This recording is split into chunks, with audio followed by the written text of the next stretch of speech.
Eu acho fantástico isso. A Nélia Prado,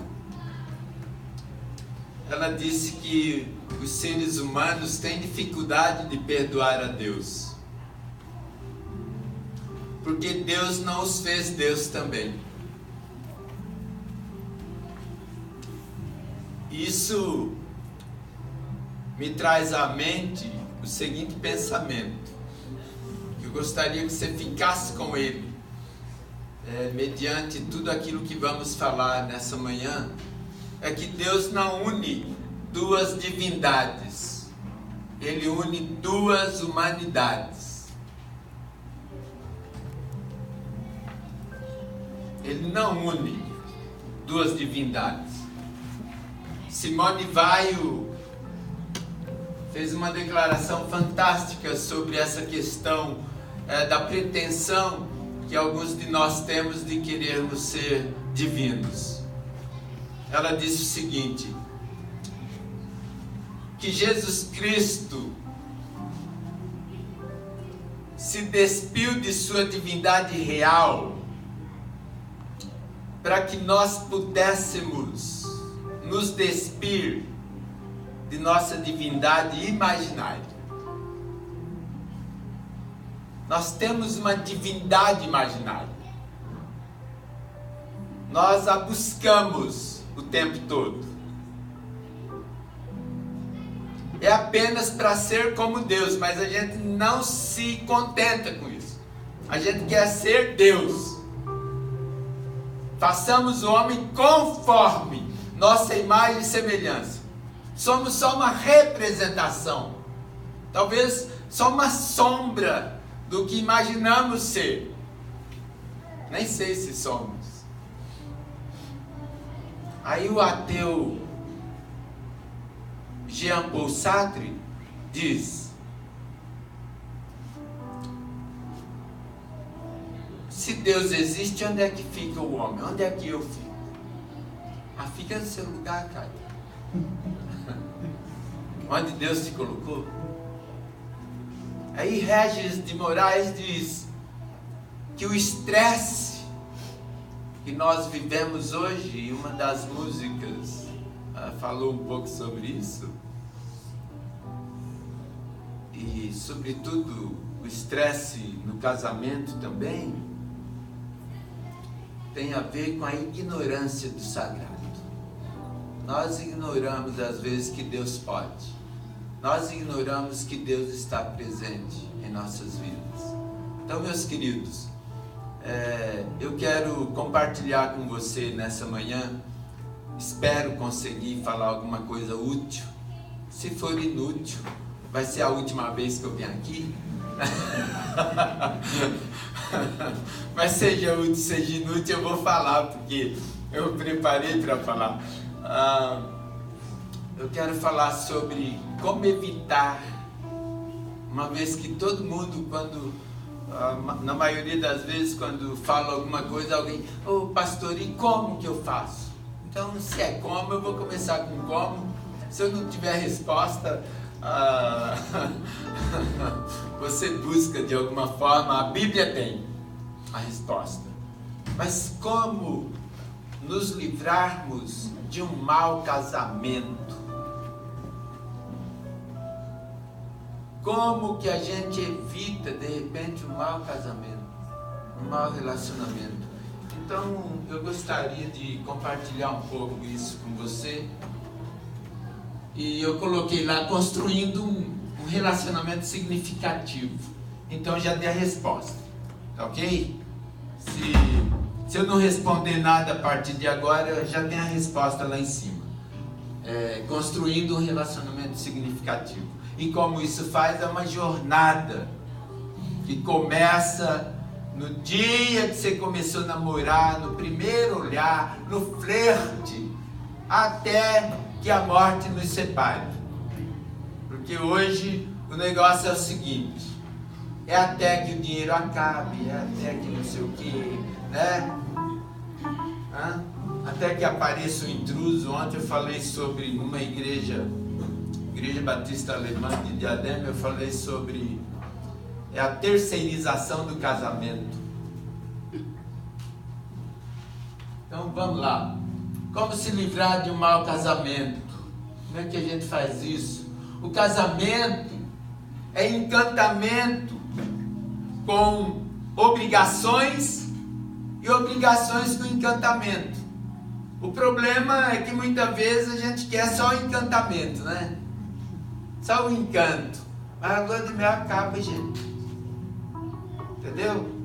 Os especialistas em casamento, chamados gamólogos, eles dizem o seguinte, que isso há alguns anos atrás, que um casamento estava durando 1 ano e 6 meses. Agora, você sabe quanto tempo está durando um casamento?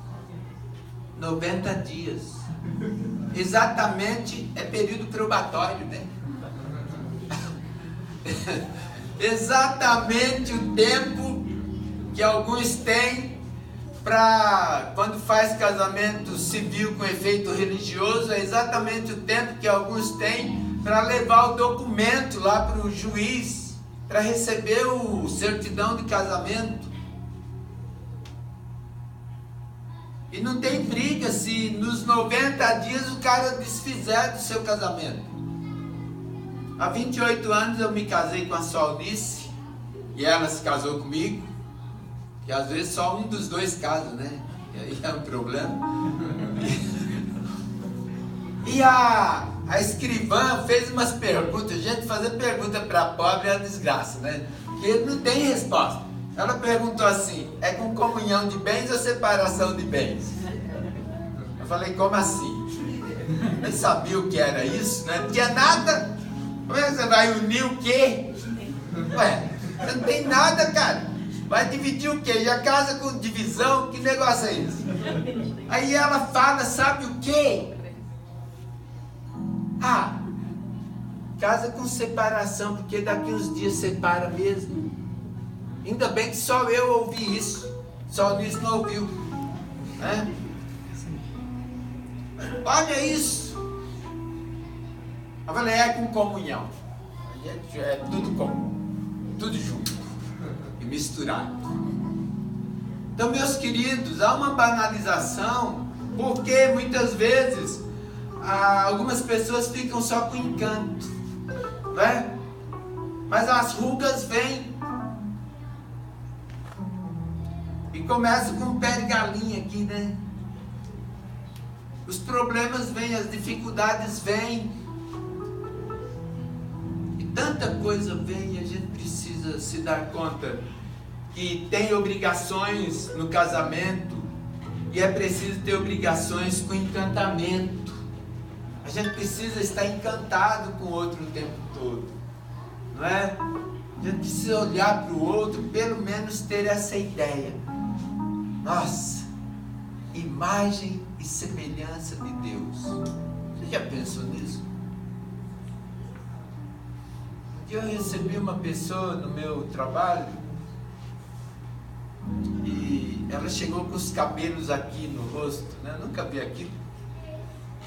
Aí eu, tudo bem? Ela, cabelão aqui. Aí o marido que sentou no outro lado, fala para ele. Fala! Aí ela fez assim. O olhão todo roxo, a metade do rosto roxo.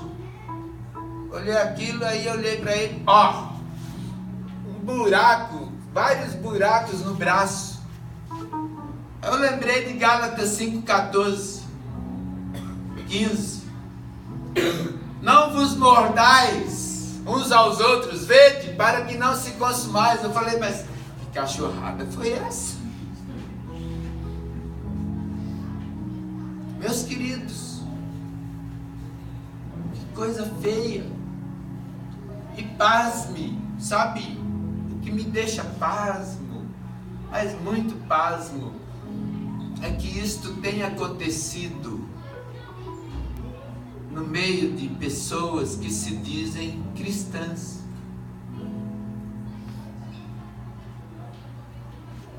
tem acontecido no meio de pessoas que se dizem cristãs. Pessoas se casam cada vez mais tarde. Não é? Por quê? Porque vivem muitos no conforto da casa do papai e da mamãe, né? E tal. Eu vou casar depois que eu terminar a faculdade. Depois que eu fizer o mestrado. Depois que eu fizer o doutorado. Aí eu caso. E quando não dá certo, volta para onde? Para casa de papai e mamãe, né? Uniões consensuais superam o casamento civil e religioso. Vamos fazer um contrato de 1 ano, né? Se der certo, a gente continua. Não avaliam as feridas, não avaliam as machucaduras, não avalia nada.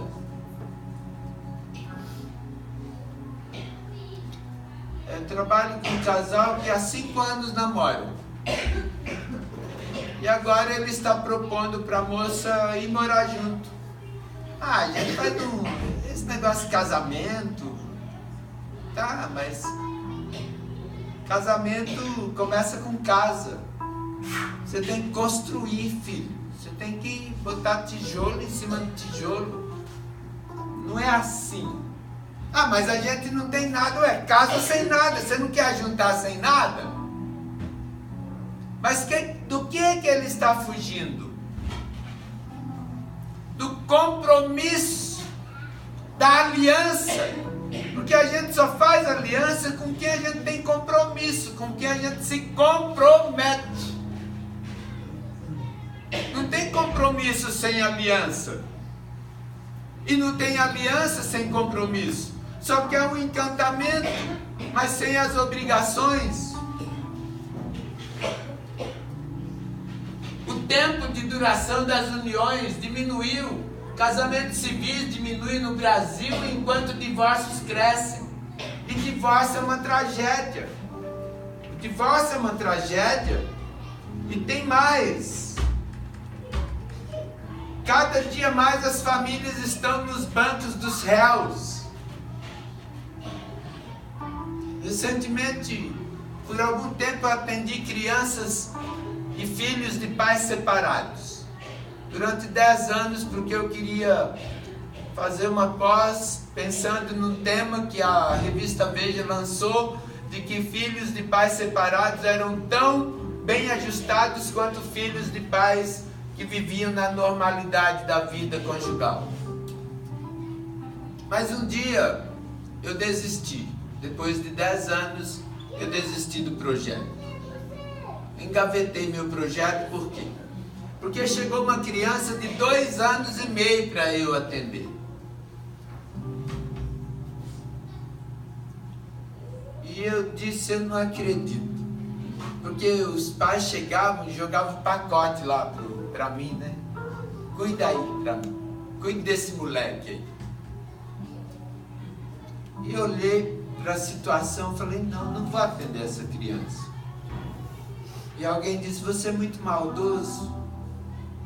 Eu falei, não, eu vou prestar um grande serviço para ela se o pai e a mãe dela ficarem aqui. Fala para mim, queridos, uma criança de 2 anos e meio, que problemas ela tem se não for o problema de um casal que não quer se resolver?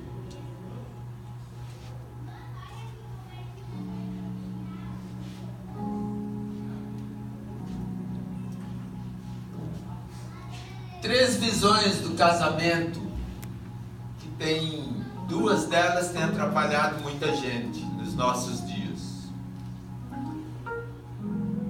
Então, a visão demasiadamente otimista e a visão romântica demais, presente demais nos enredos de certos romances de amor e de certas novelas. E não precisamos falar que a nossa televisão, que não foi feita para formação e educação de ninguém, mas a mídia, de um modo geral, ela foi feita, fabricada para entretenimento, não é para educar.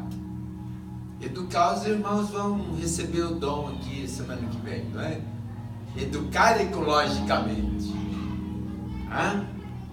Então esse princípio otimista demais, que toda mulher queria um príncipe encantado, o cara, a mulher dos meus sonhos, a mulher da minha vida, e foram felizes para sempre. Parece que a gente está lendo uma peça de Shakespeare.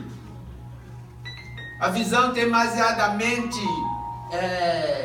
otimista de que a lua de mel vai perdurar para toda a vida, né?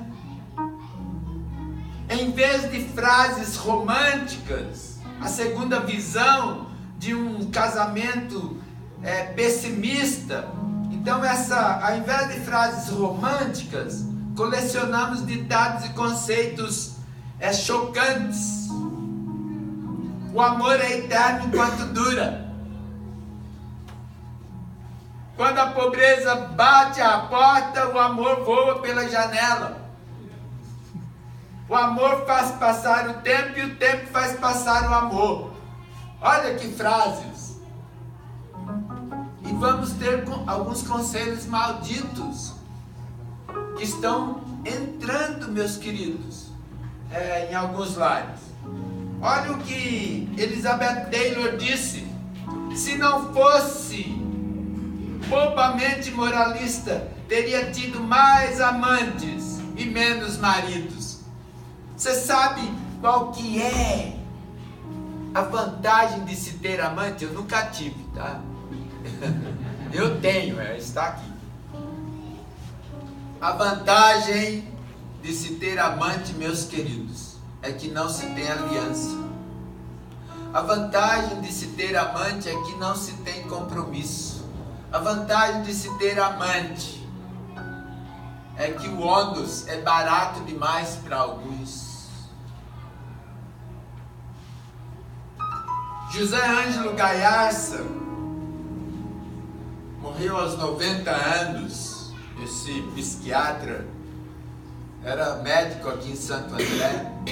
Ele disse: hoje, o que eu consideraria ideal seria poder ter 2, 3, 4 mulheres, amigas, namoradas, eventuais, e elas terem 2, 3, 4 homens na sua vida. E assim não teria briga, né? Sabe, o amor é livre. Você vai sair, eu também vou, né? Outro dia uma pessoa disse: eu saio meia-noite e chego no outro dia. Saio 10 para meia-noite e chego no outro dia. E outro dia, olha o absurdo. Ela deixou a criança comigo e disse: eu vou sair com as minhas amigas.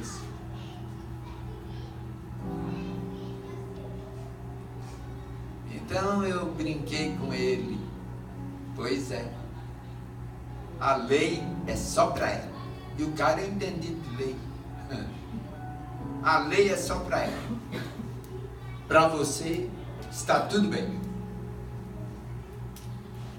Esse outro psiquiatra que morreu ano passado, Flávio Gicovati, se a gente pensar bem, o casamento nunca foi necessário.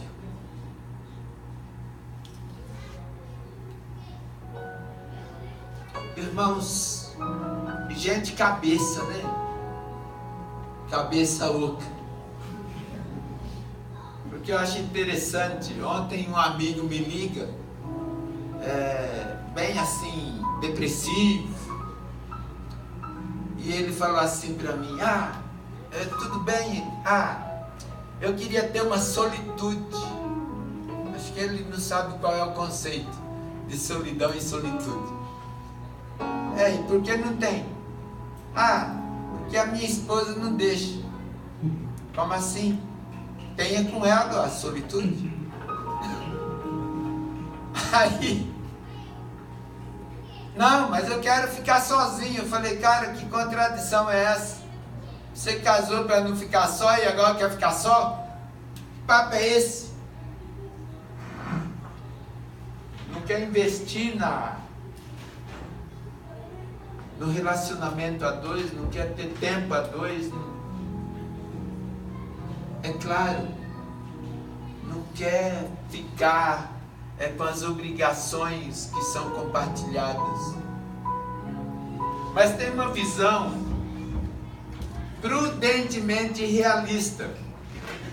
Do ponto de vista cristão, o casamento é uma instituição natural, inaugurada por Deus logo após a criação do homem e da mulher. Aí vamos ver o que é que a palavra de Deus diz. E disse Deus: façamos o homem à nossa imagem, conforme a nossa semelhança, e domine os peixes do mar,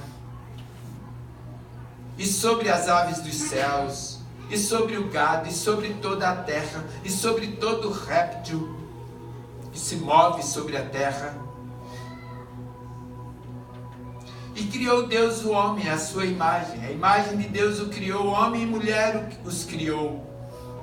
E Deus os abençoou, e Deus lhes disse: frutificai e multiplicai-vos, e enchei a terra, e sujeitai-a, e dominai sobre os peixes do mar, e sobre as aves dos céus, e sobre todo o animal que se move sobre a terra. Irmãos, me chama em atenção a frase domínio desse texto. É para dominar sobre o quê? É para dominar os seres vivos. Mas que seres? Os bichos, os animais. Mas depois do Éden, o homem quis dominar um ao outro. E a primeira coisa que aconteceu,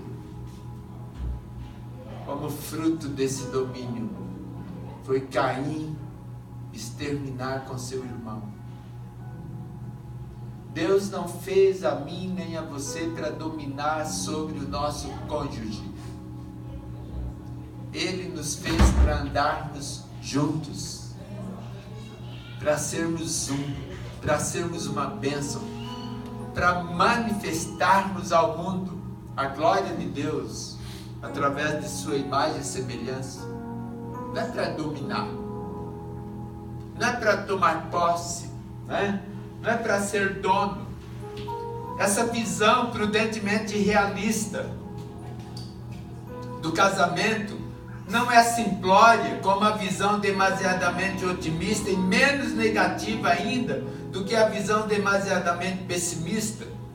Sabe por quê, queridos? Porque a fantasia só nos presta serviço enquanto a gente não aterriza.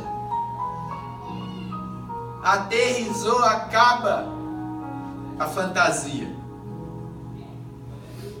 E que tudo é mil maravilhas, né? E que sempre vai ser assim o assado.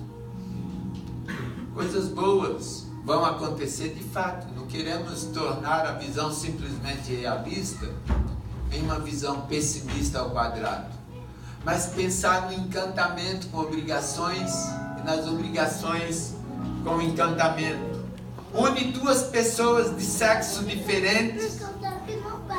E é importante esses diferentes, porque hoje o negócio está feio, não é? Está muito complicado. Viver e ser igreja nos nossos dias, com os padrões que Deus estabeleceu, para viverem em companhia agradável uma da outra, até que a morte ou a infidelidade contumaz e irreversível de um ou de ambos os cônjuges os separe. A visão prudentemente realista do casamento não é simplória, jamais. E nós não podemos, irmãos, simplório no sentido da gente querer brincar, né? Eu falo que casamento não é uma coisa de criança. Primeiro, a palavra de Deus valoriza tanto o casamento, em seu cano que há um livro que descreve o amor apaixonado de um homem e de uma donzela que trocam entre si juras de amor e elogios de beleza física e sensual. Trata-se do Cântico dos Cânticos, com 1005 poemas. Você já pensou? Às vezes algumas mulheres reclamam para mim: meu marido não é poeta, ele não é romântico. Uma dica, cara, vai para o livro de Cantares. Você vai ver. Todo dia você vai ter um poema para ela. Já pensou se você chegar para ela e falar: meu bem, o amor é forte como a morte, e o meu ciúme por você é duro como a sepultura. Já pensou como que ela vai se sentir? Você chegar para sua esposa e começar a fazer as declarações que esse casal de Cantares fez um para o outro.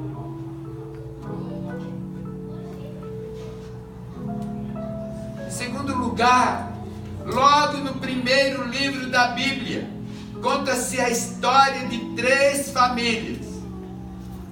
Os 3 patriarcas, sem se esconder os problemas domésticos de Abraão e Sara. Abraão queria salvar a sua pele. A gente também quer. Não adianta a gente ficar querendo julgar Abraão, que a gente também quer salvar a pele da gente. Isaac e Rebeca, com seus problemas em casa, com os filhos. Às vezes a gente confunde a identificação com um filho em relação ao outro, com o amor, com amar mais um filho do que amar o outro. E Rebeca pagou um preço muito alto com tudo que ela fez. Nunca mais ela viu Jacó na vida dela. Coisa triste. E acredito que morreu sem saber se os filhos se mataram ou se um dia eles se encontraram e se reconciliaram, Esaú e Jacó. Meus queridos, 3/4 do livro de Gênesis fala dessas 3 famílias. Família deve ser algo muito importante, não é? Deus se importa com ela e nós devemos nos importar tanto quanto com essa visão realista. Portanto, que haja então um equilíbrio entre sonho apaixonado do Cântico dos Cânticos e a realidade do dia a dia do livro de Gênesis. Um balanço entre encantamento mútuo e obrigações mútuas. Tem encantamento no seu casamento? Eu não vou fazer essa pergunta. Tem? Jamais. Eu acredito que tem. Que a maioria de nós aqui já casou há mais de 1 ano, de 3, de 4, de 5. E o segredo maravilhoso é você envelhecer ao lado dela e ela envelhecer ao seu lado. Isso que é maravilhoso. Isso que é belo no casamento. É isso que nos leva e nos prende à visão prudentemente realista do casamento. Irmãos, casamento tem problemas? Claro que tem. Tem crise, tem conflitos. Se um carro, quando está numa pista, não tiver atrito com o solo, o que vai acontecer com ele? Vai derrapar, pode acontecer um desastre terrível. Casamento, diz Paul Tournier em um de seus livros, e depois Alain e Rodrigo, eu quero presenteá-los. Eu não consegui passar no consultório para pegar, mas eu me comprometo a dar para vocês os 2 livros do Paul Tournier. Ele diz o seguinte: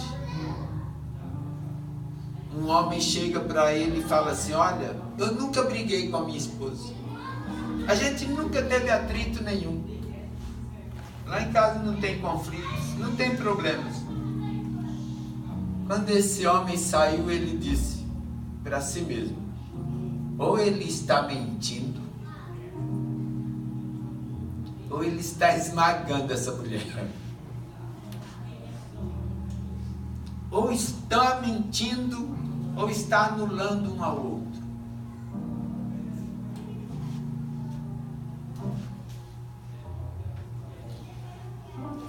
Tem razão aquele que acrescentou a passagem dos cânticos, do Cântico dos Cânticos: o amor é tão forte como a morte. Mas é preciso lembrar que tem a fragilidade do vidro. Meus queridos, as pessoas se machucam, né? O vidro quebra. Nós também quebramos. E nós temos que tomar um cuidado com as palavras, com o que falamos, porque o que falamos vai e fica, né? Não volta pra gente. O tempo perdido não volta pra gente.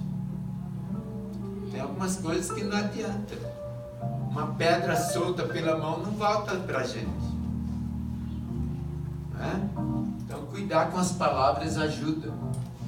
Deus uniu duas humanidades, construindo um relacionamento significativo. Deus não uniu, como disse no início, duas divindades, duas pessoas humanas. Quem aperfeiçoa a mim e a Solnice no nosso casamento não somos nós.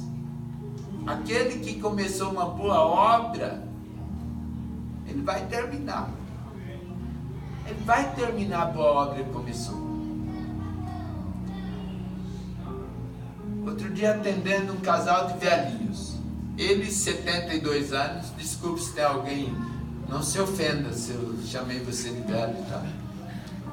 Eles 72 anos, um casal maduro, vai, cronologicamente falando. Um casal cronologicamente maduro. 72 anos, ele e ela meia-meia. Ela chegou, sentou assim, bem distante dele. Eu vim aqui para me separar dele. Olhei para ela e pensei: mas eu não sou advogado. O que você veio fazer aqui? Essa não é a minha profissão. Mas eu me compadeci daquele casal. Olhei para eles e fiz o que Jesus fez com o jovem rico. Eu fitei e os amei. Aí eu falei: mas por que você quer se separar dele? Porque o amor acabou. Eu falei: olha, Deus traz à existência o que não existe. Mas morreu. Deus ressuscita o que morreu. Na outra semana chegou um casal. Ela já sentou mais pertinho dele, né? Ficou ali. Ele já colocava a mão na mãozinha dela. E agora, depois de 3 semanas, ele passa a mão no rosto dela. Ela passa a mão nos cabelinhos dele. E eu falei para ela assim: olha, eu quero te agradecer porque você entendeu o objetivo do seu casamento. Mas eles queriam ter casamento sem problemas. Mas, queridos, como se livrar de um mau casamento?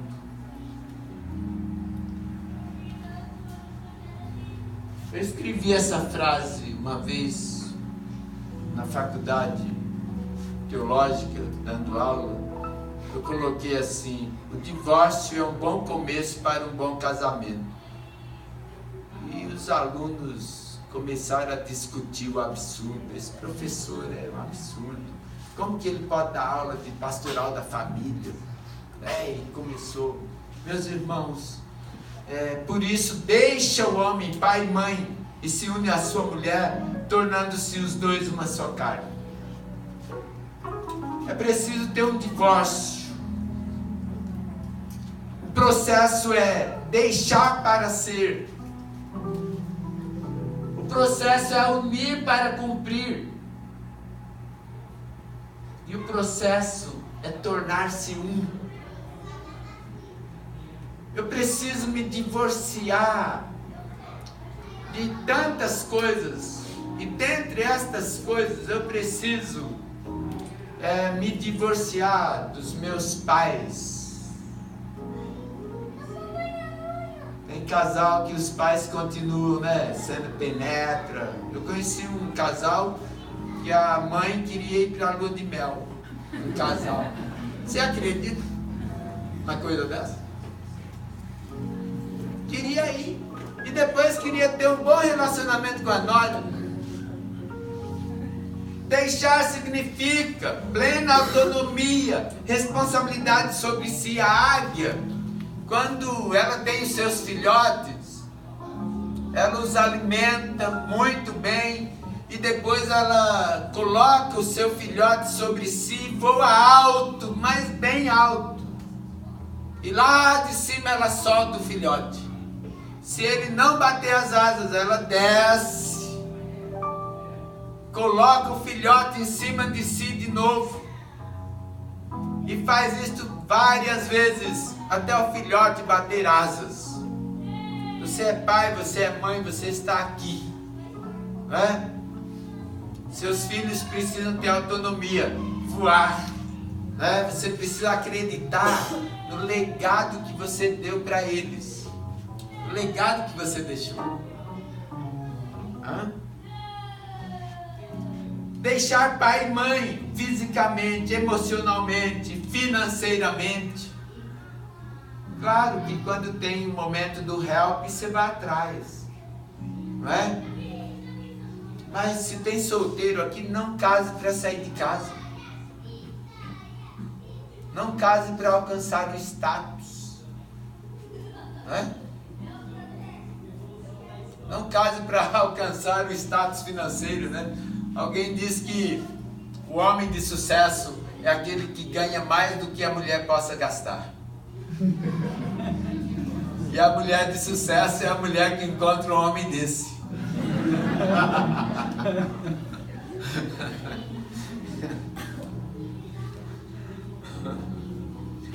Deixar é enfrentar as adversidades da vida juntos. Não é? É saber que tem nuvens, tem tempestades. É a autonomia emocional dos pais. Tem momentos para um help, né? Tem momentos em que o filho vai buscar um socorrinho no pai, na mãe. Vai buscar um cafuné, vai buscar um colo. Intimidade. A matéria-prima do relacionamento sadio. Relacionamentos sadios e estáveis se faz com intimidade. Às vezes alguns casais querem a intimidade sem ter a intimidade. Não é? E aí entorna o caldo. Porque, meus queridos, é tão bom ter intimidade com intimidade. É tão bom ter intimidade com intimidade, porque você sabe exatamente o que é que o outro está pensando, o que é que o outro está desejando, o que é que o outro está sentindo. Casamento é cumplicidade. Tempo, ora aliado, ora inimigo da intimidade. Parece que para alguns casos virou período probatório, não é? No mundo estatutário são 3 anos, no celitista 3 meses. E a gente tem que entender que é até que a morte separe. Ontem a sua Miss contou uma historinha muito interessante. Uma historinha não, uma história de um casal que estava para se separar e na véspera de assinar o documento, o advogado o marido disse: olha, pode parar com tudo. Ele era recém-convertido. Jesus vai restaurar meu casamento. E a mulher irredutível, ela não queria de jeito nenhum. Mas um dia falaram para ele: olha, ele era espírita, e falaram para ele: você tem que jogar todas aquelas coisas que você tem do espiritismo fora. E tinha lá uma Bíblia na estante dele, cheia de gravuras. E a menininha de 3 anos pegou a Bíblia dela, pegou aquela Bíblia, abriu e chegou para a mãe. E a mãe também estava falando com Deus que se Deus queria o casamento deles, ainda que Deus falasse com ela. E aquele bebê de 3 anos pegou aquela Bíblia, abriu no meio lá e falou assim: mamãe, lê a ti, mamãe. A mãe abre, lê, Marcos, Jesus falando: no princípio não era assim, o homem repudiar a sua mulher. Irmãos, Deus fala, é Deus que restaura, é Deus que faz as coisas, Ele faz. Então, no casamento, o tempo não é o nosso tempo, é o Kairos, não é o Cronos. O Kairos é de Deus, o Cronos é do diabo. O Cronos fala: olha, acabou tudo, acabou, já te dei a última chance, já te dei o tempo que você queria, agora chega. E Deus? O tempo de Deus é a oportunidade para a gente mudar situações, para a gente consertar. Casamento também é aliança. O diferencial que faz do tempo um aliado na consolidação da intimidade.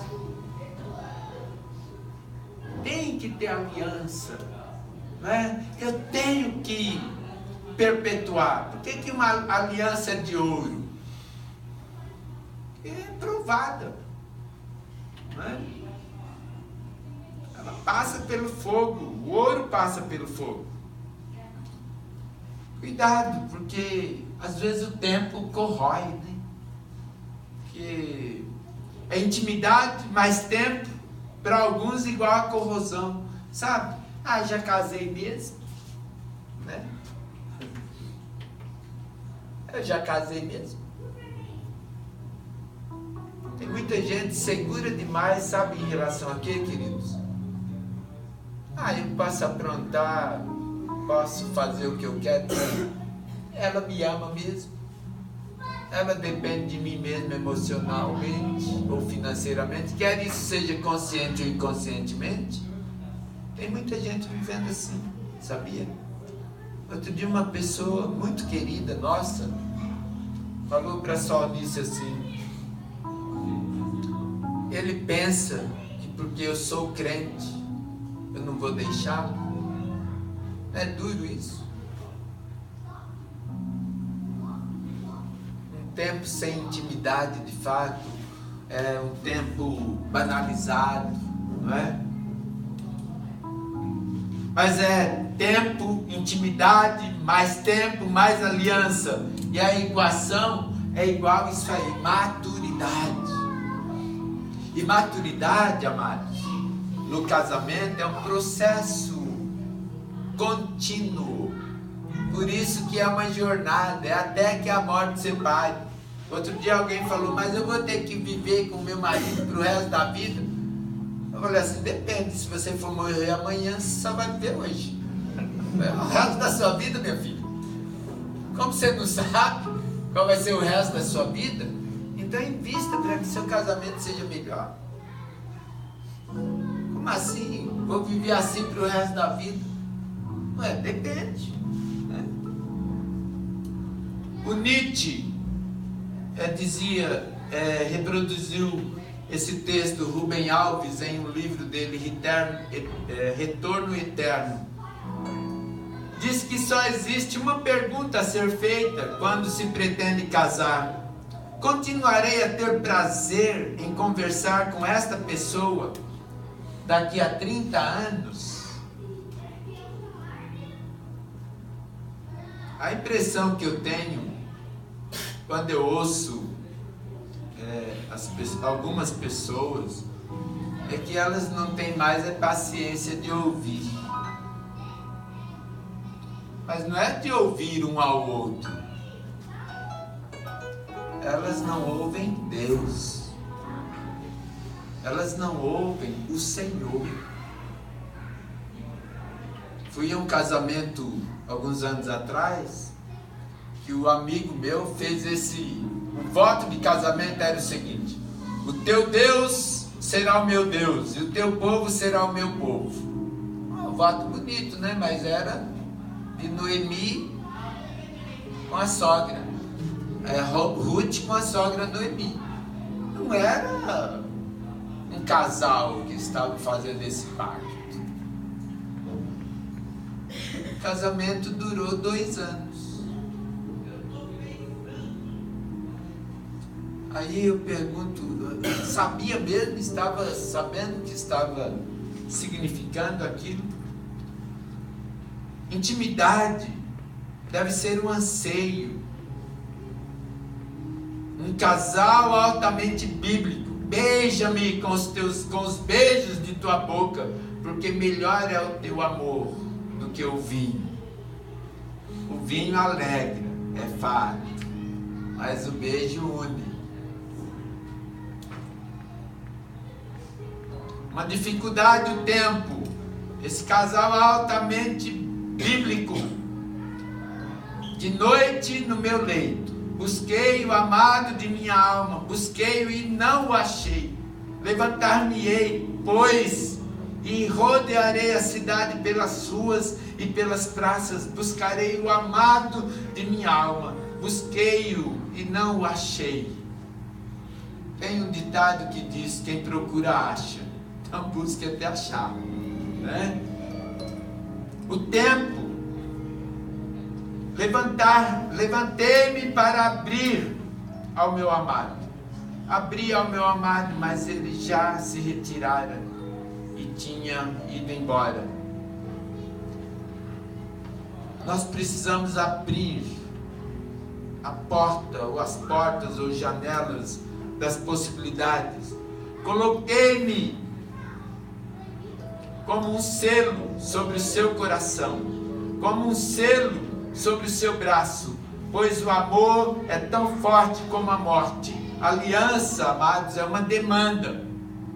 Então é preciso compreender o outro melhor, acolher as limitações do outro, perdoar as ações do outro, decidir pelo amor ao outro, dedicar-nos ao cuidado do outro, mudar para o bem do outro, suportar para o bem do outro, servir para ajudar o outro, trabalhar para o bem do outro e amadurecer para o bem do outro.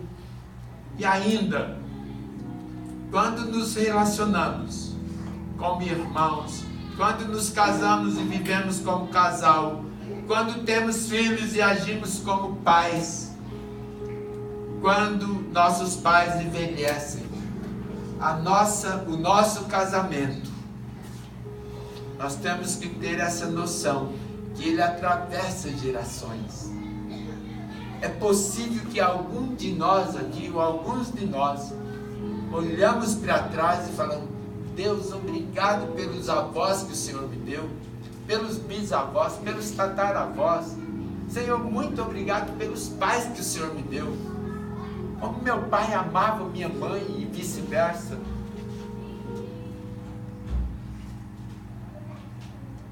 Nem muitas águas conseguem apagar o amor. Os rios não conseguem levá-lo na correnteza.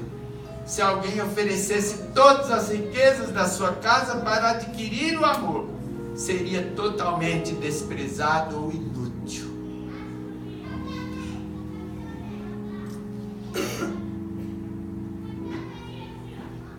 Me chamou a atenção esse casal. Como vocês conseguem manter um casamento que já dura 65 anos? Meu filho, nós nascemos em uma época em que quando algo quebrava, éramos ensinados a consertar e a não jogar fora. Tem coisas, irmãos queridos, que eu preciso consertar. E para encerrar, uma história que eu considero e chamo isto de aliança. E toda vez que eu falo para casais em qualquer lugar, essa história eu coloco sempre porque ela me ajuda muito a viver a vida até que a morte me separe. Eu perguntei: por que sua esposa está em casa de repouso? Ele disse: porque ela tem Alzheimer, perda de memória. Eu perguntei: a sua esposa se preocupa e sempre te espera para ir tomar café com ela? Ele respondeu: ela não se lembra, já não sabe quem eu sou. Faz 5 anos que já não me conhece. Surpreso, eu disse: e ainda toma café da manhã com ela todas as manhãs, mesmo que ela não o conheça? O homem sorriu e olhou para os meus olhos e apertou a minha mão. Em seguida disse: ela não sabe quem eu sou, mas eu sei quem é ela. Agradeço, irmãos queridos, pastor Alain, pastor Rodrigo, Giovanni, pelo convite, pela sua paciência em me ouvir todo esse tempo. Nem perguntei quanto tempo eu tive, mas você me ajudou a refletir meu casamento, a pensar minha vida e livrar-me de um mau casamento. Que Deus te abençoe, pastor Rodrigo, pastor Alain.